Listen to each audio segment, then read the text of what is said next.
name is Erica Arno, and today I'm going to be discussing how stress affects the body.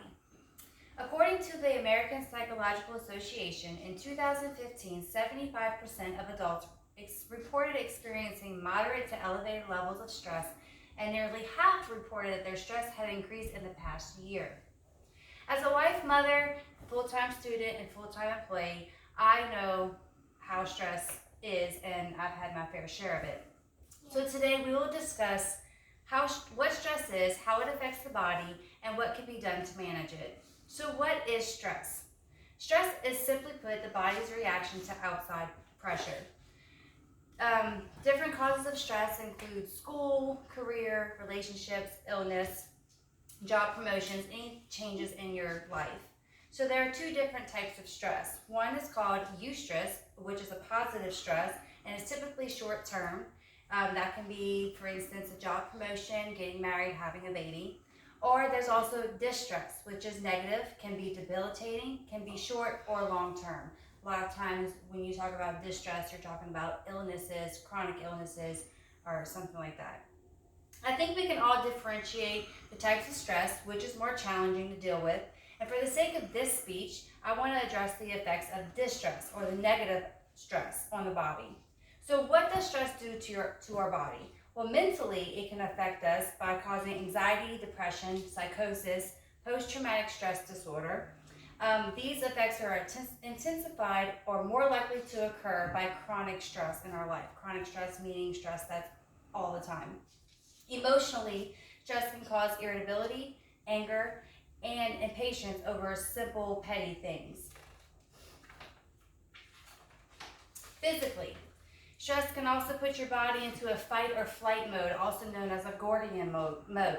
This is not necessarily negative. However, too much of it all the time can be. What that is rapid breathing, fast heart rate, quick reflexes, and decision making. Prolonged or chronic stress can also cause hypertension, muscle tension, headaches, and make one more susceptible to bacterial and viral infections. Now that we see the effects of stress, has on a person's mental, physical, and emotional state, let's look at practical ways that we can manage the stress in our lives. Planning and preparation. Sometimes life is unpredictable and you can't plan for every little thing, but there are plenty of events that do occur that can be planned for. Time management skills are a great asset. Prioritizing tasks and learning to say no when your plate is too full. Diet and exercise, which is probably the hardest stress management technique, especially for college students of all walks of life, is diet and exercise.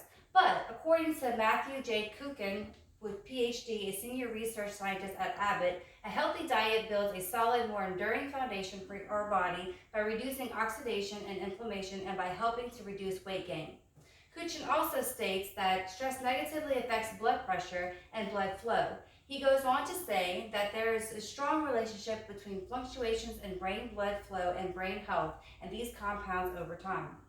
Rest and meditation is also another good utilization for stress management. It's also great for health benefits. You only need to do rest and meditation 10 minutes a day, and it allows for your body to react in the opposite of fight or flight mode by calming the body and reducing anxious thoughts. So stress is inevitable and can be viewed as a good motivator. However, too much stress is detrimental to one's mental, emotional, and physical stability. It's important to know the difference between the types of stress, healthy versus non-healthy. We should understand more and be able to recognize when our body is dealing with the effects of stress. We know techniques now to implement to manage stress in our lives, but let us not forget that Jesus speaks about life and stress in Matthew. He gives us encouragement when he says, "Come to me, all who are weary and carry heavy burdens, and I will give you rest. Take my yoke upon you and let me teach you, because I am humble and gentle. You will find much rest for your souls. For my yoke is perfectly, and the burden I give you is light." I hope that this speech left you with some practical ways to help manage life's stress, thus promoting overall well-being. Thank you. Yay!